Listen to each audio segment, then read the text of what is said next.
Primeira questão. Observe esta charge inglesa com atenção. Seu título é Os Dedos do Destino. Letra A. O que está acontecendo na cena? Uma mão esmaga um militar que, pelo capacete, parece ser alemão.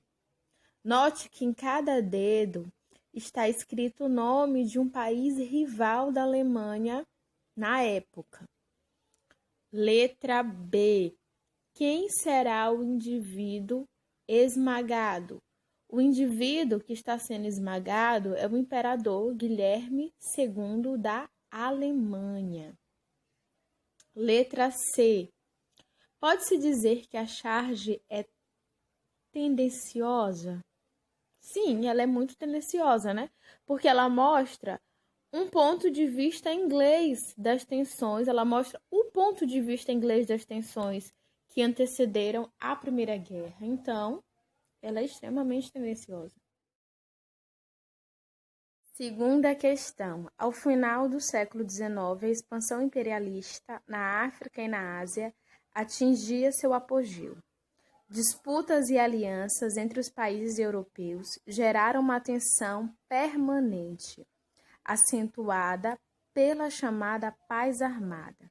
Letra A. Caracteriza esse período histórico. A Paz Armada foi o nome dado à corrida armamentista em que as nações europeias se engajaram visando a preparação para a guerra e a intimidação dos seus adversários. Letra B. Que atitudes adotadas pelos países europeus justificam o termo paz armada?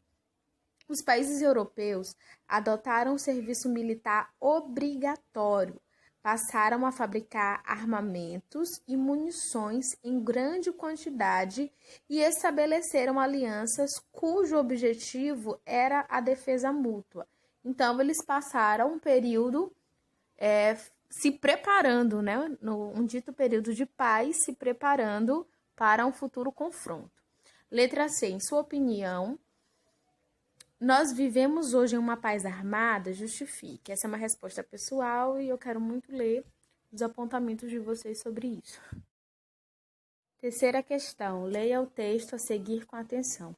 Especialistas em armas comprovaram o uso de gás mostarda em combates entre grupos rebeldes da Síria em agosto passado.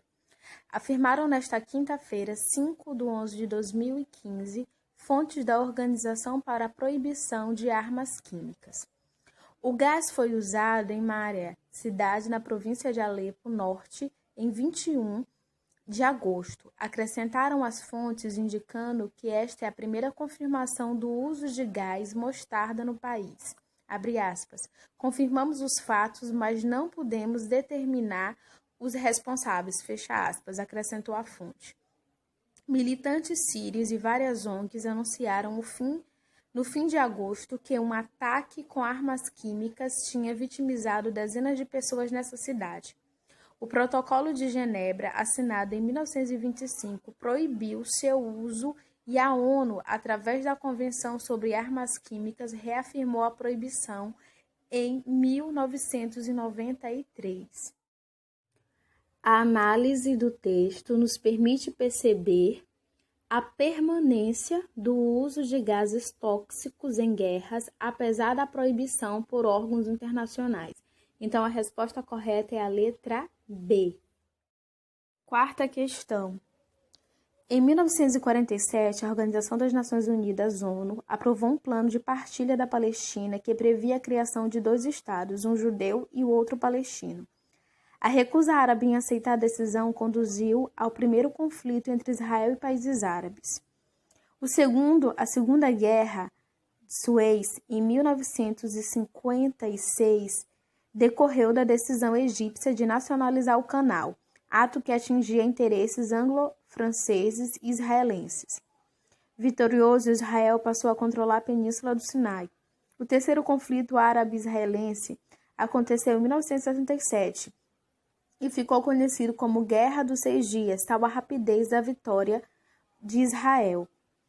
Em 6 de outubro de 1973, quando os judeus comemoravam Yom Kippur, Dia do Perdão, Forças egípcias e sírias atacaram de surpresa Israel, que revidou de forma arrasadora.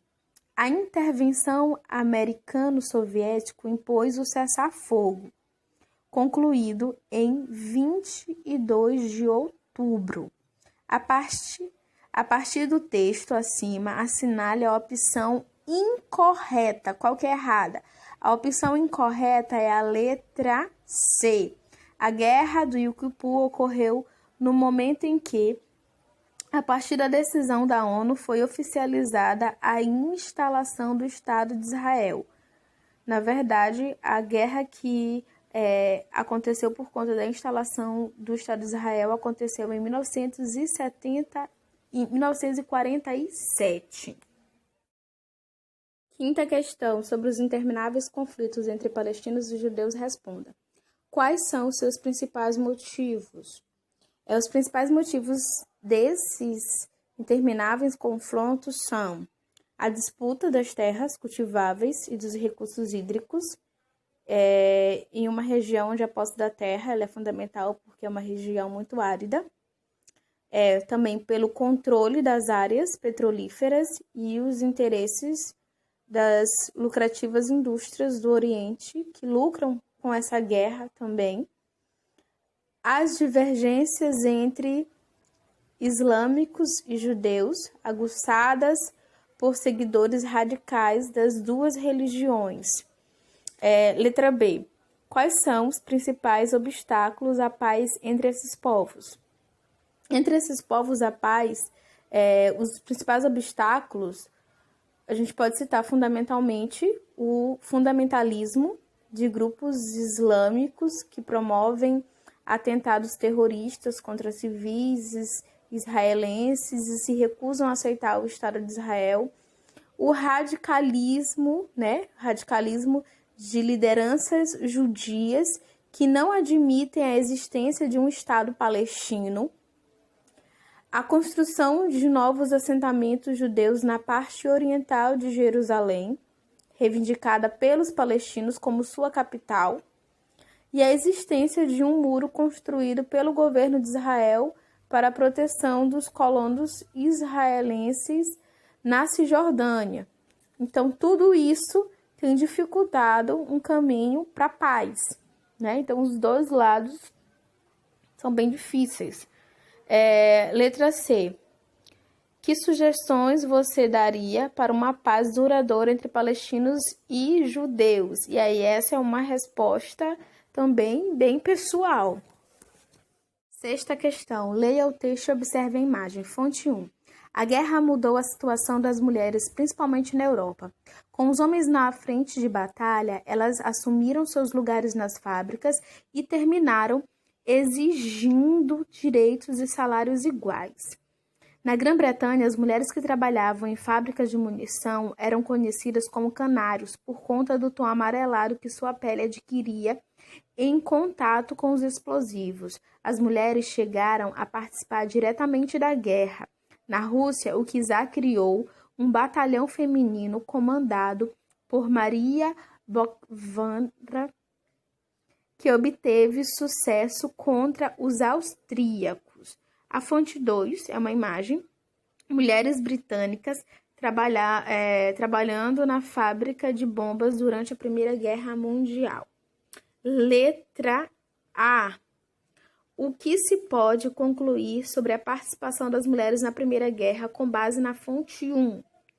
Conclui-se que as mulheres participaram da guerra de diferentes formas. Atuaram como operárias da indústria de munições, em substituição aos homens, e se engajaram nos batalhões de soldados que enfrentaram outros combatentes, a exemplo do que ocorreu na Rússia.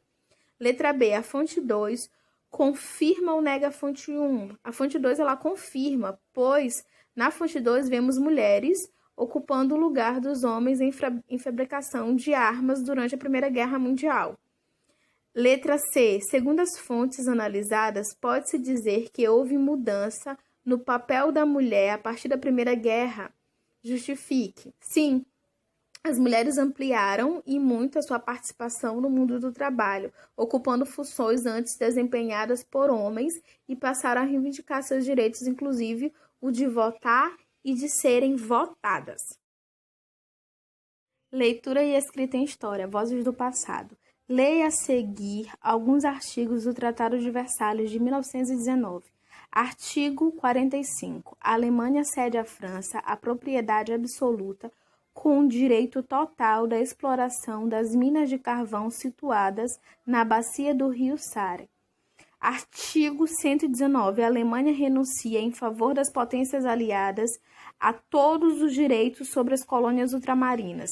Artigo 171.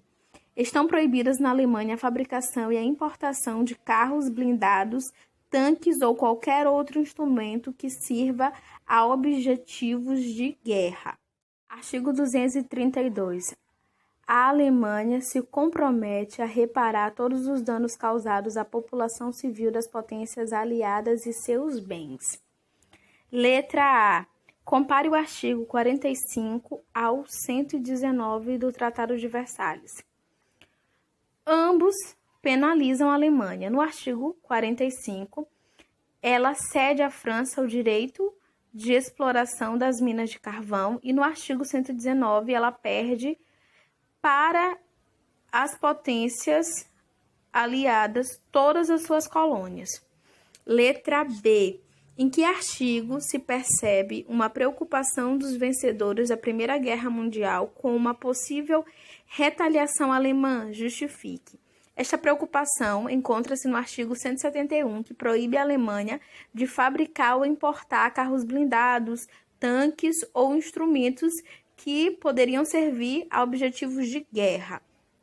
Letra C. Observando os artigos expostos acima, podemos afirmar que o principal interesse dos países vencedores da Primeira Guerra Mundial era o rápido estabelecimento de uma paz duradoura? Não. Os vencedores da Primeira Guerra Mundial interessavam-se mais em conquistar benefícios financeiros, impondo à Alemanha a perda de territórios e exigindo o pagamento de danos. Vozes do presente.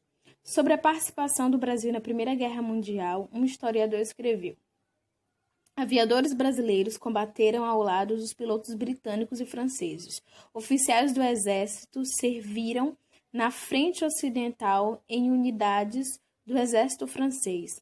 86 médicos, incluindo 17 professores de medicina, integraram a missão médica que partiu do Brasil a 18 de agosto de 1918 e até o fim da guerra trabalhou no Hospital Franco-Brasileiro, mantido pelos brasileiros residentes em Paris.